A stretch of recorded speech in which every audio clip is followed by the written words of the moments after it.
Hello students, आज हम topic करने जा रहे हैं वाटर यूनिट का।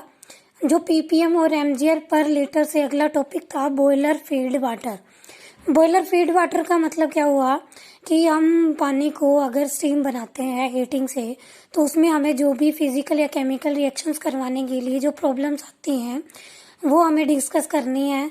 तो सबसे पहले जो प्रॉब्लम आती है वो आती है स्लग और स्केल फॉर्मेशन की। सेकंड आती है बॉयलर, यानी कि जिस चीज़ में हम बॉयल कर रहे हैं वो जो टैंक होता है वो क्या हो जाता है, कोरोइड हो जाता है, उससे जो प्रॉब्लम्स आती हैं। नेक्स्ट आता है कॉस्टिक इम्ब्रिटलमेंट। इन तीनों को अलग अलग से स्टडी करेंगे। नेक्स्ट है हमारा स्लग एंड स्केल फॉर्मेशन।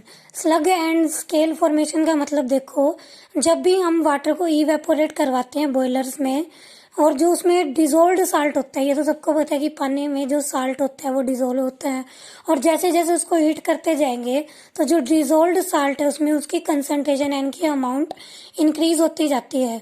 और जैसे ही वो कंसंट्रेशन इंक्रीज होकर मैक्सिमम पॉइंट तक पहुंचती है तो वैसे ही प्रेसिपिटेट बनना शुरू हो जाते हैं, यानी कि जो साल्ट है वो हमें दिखाई देने लगता है।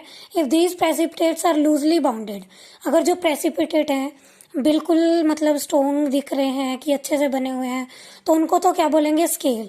अगर अच्छे से बने हुए नहीं दिखाई दे रहे, सिर्फ एक पाउडर फॉर्म से दिख रही है, तो उसको क्या बोलेंगे, यानी कि लूजली बाउंड है तो उसको बोलेंगे स्लग।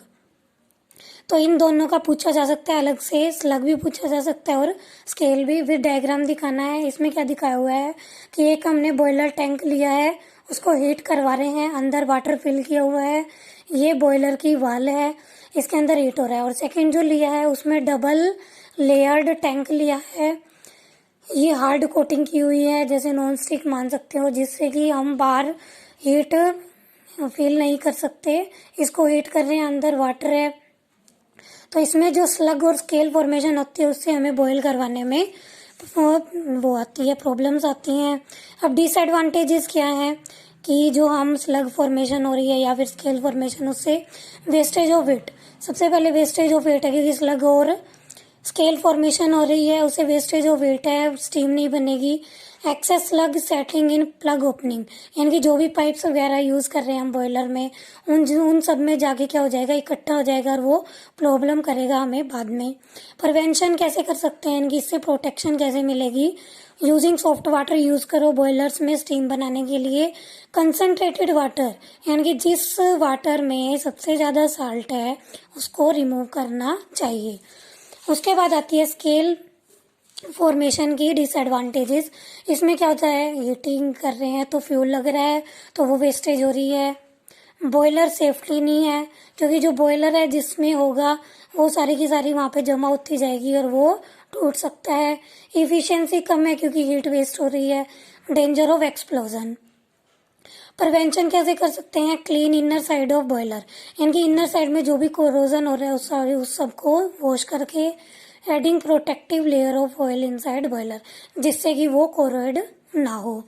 बॉयलर कोरोजन क्या है, बॉयलर कोरोजन में है कि जो बॉयलर टैंक है उसमें जो मटेरियल प्रेजेंट है वो सारा का सारा हीटिंग के दौरान जल जाता है। तो उसका रीज़न क्या है, dissolved oxygen at high temperature affect boiler material, यानी कि जैसे जैसे मतलब एयर कांटेक्ट में आएगी उस मटेरियल के, मान लिया उसके अंदर आयरन है, वाटर में आयरन होता है, वाटर पहले से ही फिल है और एयर के कांटेक्ट में आया तो उससे क्या मिला, आयरन हाइड्रोक्साइड। आयरन हाइड्रोक्साइड क्या होता है, सॉलिड होता है, और जो बॉयलर टैंक है उसको क्या करेगा, अफेक्टेड। और ये जो आयरन ऑक्साइड है फिर से एयर के कॉन्ट्रैक्ट में आता है तो ये होता है रस्ट, यानी कि जो जंग लगती है उसका फॉर्मूला होता है। तो जो बॉयलर टैंक है उसमें कोरोजन लग जाता है। उसके बाद आता है डिजोल्व्ड CO2 फ्रॉम कार्बनिक एसिड विद वाटर। जैसे ही जो CO2 है वो सारी की सारी वाटर के साथ मिलती है तो हमारी बनाती है कार्बोनिक एसिड, और जो एसिड होता है वो हमेशा मटेरियल के लिए क्या होता है, अनहाइजेनिक। तो इससे भी जो टैंक है वो इन्फ्लुएंस हो सकता है। नेक्स्ट टॉपिक है, इसके एडवांटेजेस बतानी है। इसके डिसएडवांटेजेस क्या है कोरोजन की, जो बॉयलर टैंक है कोरोइड होगा तो वो टूटना जल्दी शुरू होगा, जो भी जॉइंट्स बने हुए हैं वो टूटना शुरू हो जाएंगे, तो टूटेंगे तो उसकी कॉस्ट ऑफ रिपेयर पे कॉस्ट लगानी पड़ेगी। प्रिवेंशन क्या है, एडिंग एसिडिक सॉल्यूशन, यानी कि जो एसिडिक सॉल्यूशन है वो वाटर में ऐड कीजिए। रिमूव डिजोल्व्ड गैसेज, यानी कि जो भी ऑक्सीजन या कार्बन डाइऑक्साइड है उन सबको रिमूव, यानी कि एब्सेंस ऑफ एयर में वर्क करवाना है। उसके बाद Na2SO3 भी ऐड कर सकते हो ऑक्सीजन को रिमूव करवाने के लिए। तो इससे क्या होगा कि NaOH बन जाएगा और SO4 ऐसे गैस रिमूव हो सकती है। कॉस्टिक ब्रिटलमेंट में क्या होता है, this type of boiler corrosion is caused due to using of basic solution which cracks, यानी कि ये कोरोजन कब होता है, जब भी हम टैंक के अंदर बेसिक सॉल्यूशंस का यूज करते हैं तो उसमें क्या होता है, जो बॉयलर ट्यूब्स या पाइप्स वगैरह लगी हुई हैं वो क्रैक होना शुरू हो जाती हैं। तो इसमें क्या है, Na2CO3 प्लस Na2CO3 क्या है, कार्बोनेट जो वाटर में होगा और ये वाटर, ये सॉलिड फॉर्म में ये दोनों मिक्स हो गए, सोडियम हाइड्रोक्साइड बनाएंगे जो क्या है बेस, और ये है कार्बन डाइऑक्साइड, तो एज ए गैस बाहर निकल जाएगी। और जो वाटर में टैंक में क्या प्रेजेंट होगा, सोडियम हाइड्रोक्साइड, जो कि उस टैंक को इफेक्ट करेगा। व्हेन लाइम सोडा यानी कि कैल्शियम हाइड्रोक्साइड ऐड करेंगे वाटर को सॉफ्ट करने के लिए, तो जो ये सोडियम हाइड्रोक्साइड है ये सारा रिमूव हो जाता है। डिसएडवांटेजेस क्या है, डिक्रीज लाइक लेवल, यानी कि लाइफ लेवल जो है वो डिक्रीज होगा, जॉइंट्स ब्रेक होना शुरू हो जाएंगे, कॉस्ट ऑफ रिपेयर पे कॉस्ट लगेगी।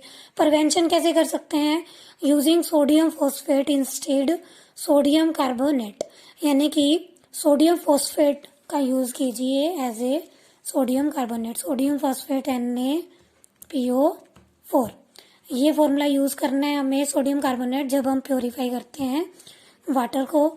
उसके बाद Na2SO4 भी ऐड कर सकते हैं, सोडियम फॉस्फेट भी यूज़ कर सकते हैं या फिर लिग्निन भी यूज़ कर सकते हैं। तो यहाँ पे वाटर वाली यूनिट कंप्लीट है।